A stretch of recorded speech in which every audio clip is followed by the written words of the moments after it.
نو حضور علیه السلام فرمایي چې دا حجر اسود دا کاڼی نه دی، دا تک سپینو لکه په شان دی د څه د پیو. وی دا تک تور شو د څه د وجې نه تک تور شو؟ ویل دا د انسانانو د ګناهونو د وجې نه تور شو. دا حجر اسود چې څوک ښکل کي دا تی ګناه راخ کی، دا تک تور شو.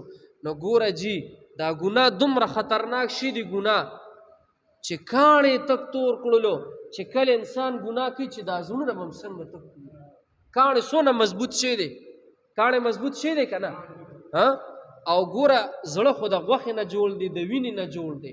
چې د ګناه د وجې نه کاڼې تک تور شي نو چې کم سړی دا ګناهونه کوي توبه نه وباسي چې د دا زړه به څومره تک توري.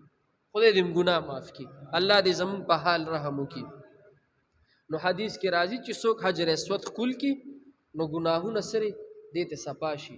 او بل حدیث کې راځي واورئ جي، څوک چې حجر اسود دا کاڼی ښکل کړي وی دا حجر اسود دا کاڼی نه دی، دا جنتی کاڼی دی. وی گویا کې چې دې سړي د الله تعالی په لاس باندې څه دی لاس کېښودل. خدای دې نصیب کړي. حجر اسود دا کاڼی چې څوک ښکل کړي وی ګویا کې چې یا په لاس کېښودو یا ورته استلام وکړلو، گویا کې چې دې سړي د الله تعالی په لاس باندې څه دی لاس کېښودو. او ګورئ جي دا حجر اسود دا کاڼی دا ډیر قیمتي کاڼی دی.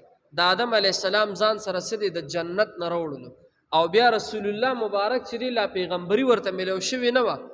نو د عربو په دې باندې اختلاف راغی، چاوې د حجر اسود دا کاڼی یو طرف ته لګو، چاوې بل طرف ته لګو، چاوې دې طرف ته لګو. رسول الله مبارک ته لا نبوت پیغمبري نه وه میلو شوې. نو پیغمبر علیه السلام له الله دا قوت ورکړلو چې دا ټول خلک یې د عربو دا چا چې په خپل منځ کې اختلاف راغلو دی را یو ځای کړل او یو څادر یې دې ټولو له ورکوي. دا څادر دا ګوټونه ټول ونیسئ او رسول الله مبارک په خپلو لاسو باندې څه دی حجر اسود کاڼی په هغه څادر کې داسې ونیو او د دې څادر دا ګوټونه یې د سردارانو له ورکړي وي دا ځان سره ونیسئ.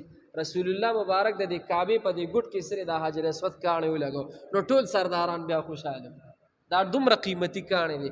نو حجر اسود چې څوک ښکل کي ګناهونه ترې څه دی دا راغ کي. نو حضور علیه السلام فرماوي دا تک سپینو خو دا خلکو د ګناهونو د وجې نه سرې دا تک تور شو.